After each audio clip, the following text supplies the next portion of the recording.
ঈদ আসে, ঈদ যায়, কিন্তু বদলায় না রোহিঙ্গাদের ভাগ্য। প্রতিশ্রুতির পরও যখন শূন্য প্রত্যাবাসন, তখন প্রশ্ন একটাই, আর কত অপেক্ষা? অন্তর্বর্তীকালীন সরকারের প্রধান জাতিসংঘের মহাসচিবের উপস্থিতিতে ঘোষণা দিয়েছিলেন 2026 সালের ঈদের আগেই রোহিঙ্গাদের নিজ দেশে প্রত্যাবাসন নিশ্চিত করা হবে। সময় গড়িয়েছে, ঈদ এখন দুয়ারে, কিন্তু বাস্তবতা বলছে গত এক বছরে একজন রোহিঙ্গাও ফিরতে পারেনি মিয়ানমারে। প্রত্যাবাসনে নেই কোনো দৃশ্যমান অগ্রগতি, কিন্তু উল্টো নতুন করে 1,46,456 জন রোহিঙ্গা আশ্রয় নিয়েছে কক্সবাজারে। তবে দীর্ঘ অনিশ্চয়তা, মানবিক সংকট আর ভবিষ্যৎহীনতার মাঝে আটকে থাকা এই মানুষগুলো এখনো আশায় বুক বাঁধছে। নতুন সরকারের উদ্যোগে হয়তো খুলবে প্রত্যাবাসনের পথ, ফিরবে নিজ ভূমিতে নিরাপদ জীবনের স্বপ্ন। ইফতার সামনে রেখে লাখো রোহিঙ্গার উপস্থিতি পাশে জাতিসংঘের মহাসচিব। 2025 সালের 14 মার্চ ওকিয়া রোহিঙ্গা ক্যাম্পে সেই সমাবেশে অন্তর্বর্তীকালীন সরকারের প্রধান উপদেষ্টা ডক্টর মোহাম্মদ ইউনূস দিয়েছিলেন বড় প্রতিশ্রুতি, 2026 সালে ঈদ হবে নিজ দেশ মিয়ানমারে। রোহিঙ্গাদের সঙ্গে ইফতার অনুষ্ঠানে চট্টগ্রামের আঞ্চলিক ভাষায় বক্তৃতা দেন প্রধান উপদেষ্টা। ডক্টর মোহাম্মদ ইউনূস বলেছেন, রোহিঙ্গাদের দুঃখ দেখে সমাধান করতে জাতিসংঘ মহাসচিব এসেছেন। এই ঈদে না হোক, আগামী ঈদে রোহিঙ্গারা নিজের দেশে ঈদ করতে পারবেন সেই প্রত্যাশা করে তিনি বলেন, রোহিঙ্গাদের দেশে ফেরাতে সারা দুনিয়ার সঙ্গে প্রয়োজনে লড়াই করতে হবে। ঈদে মানুষ আত্মীয় স্বজনের কবর জিয়ারত করে, রোহিঙ্গাদের সেই সুযোগও নেই। এ ঘোষণায় আশায় বুক বেঁধেছিলেন কক্সবাজারের 33টি রোহিঙ্গা ক্যাম্পে থাকা 12 লাখের বেশি রোহিঙ্গা। কিন্তু এক বছর পেরিয়ে গেলেও নেই প্রত্যাবাসনের কোনো দৃশ্যমান অগ্রগতি। উল্টো গত 15 মাসে নতুন করে 1,46,456 জন রোহিঙ্গা অনুপ্রবেশ করেছে বাংলাদেশে। উখিয়ার লম্বাসিয়া ক্যাম্প 1-এর বাসিন্দা মোহাম্মদ রিয়াজ বলেন, গত বছরের রমজানে ডক্টর মোহাম্মদ ইউনূস এবং আন্তোনিও গুতেরেসে রোহিঙ্গা ক্যাম্প পরিদর্শনে এলে আমরা খুব খুশি হয়েছিলাম। বিশ্বে একজন গুরুত্বপূর্ণ ব্যক্তি নিজে এসে আমাদের মতো ক্ষুদ্র জনগোষ্ঠীর খোঁজ নিয়েছেন, এটা আমাদের জন্য বড় পাওয়ার ছিল। সেই সময় ডক্টর ইউনূসের ঘোষণায় আমরা আরো আশাবাদী হয়ে উঠেছিলাম। তিনি বলেছিলেন, 2026 সালের ঈদ আমরা নিজ দেশ মিয়ানমারে উদযাপন করতে পারবো। কিন্তু এখন বাস্তবতা ভিন্ন। 2026 সালের ঈদ চলে এসেছে, ডক্টর মোহাম্মদ ইউনূস আছেন যুক্তরাষ্ট্রে, আর আন্তোনিও গুতেরেস গেছেন জেনেভায়। অথচ আমরা রোহিঙ্গারা এখনো বাংলাদেশের শরণার্থী ক্যাম্পেই রয়ে গেছি।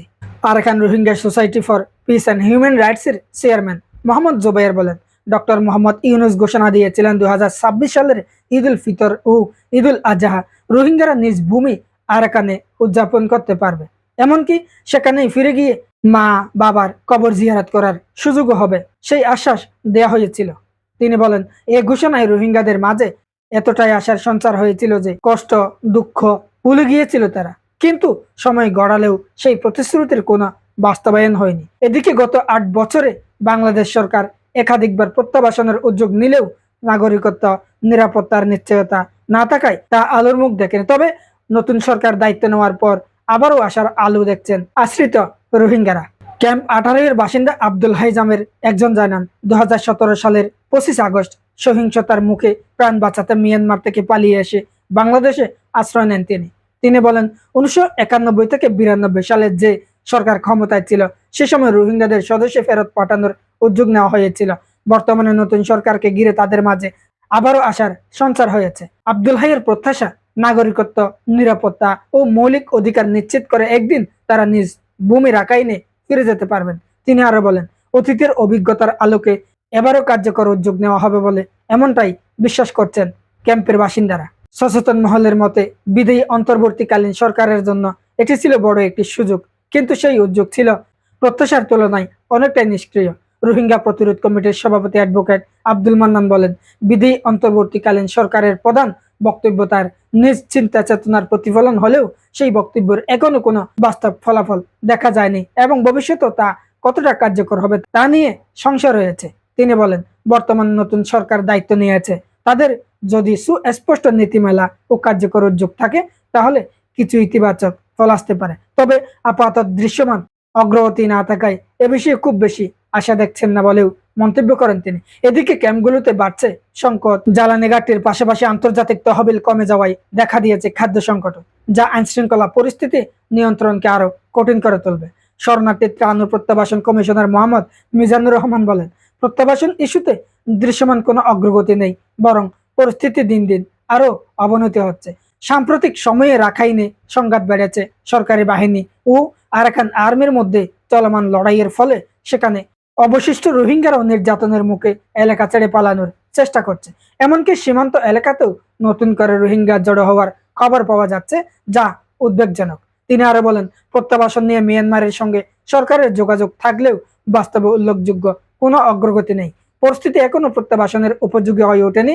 পাশাপাশি সেখানে অবকাঠামো ও আর্থিক সংকটও বিদ্যমান, যা পুরোপুরি প্রক্রিয়াকে আরো জটিল করে তুলেছে। ঈদ আসে, ঈদ যায়, কিন্তু বদলায় না রোহিঙ্গাদের ভাগ্য। প্রতিশ্রুতির পরও যখন শূন্য প্রত্যাবাসন, তখন প্রশ্ন একটাই, আর কত অপেক্ষা?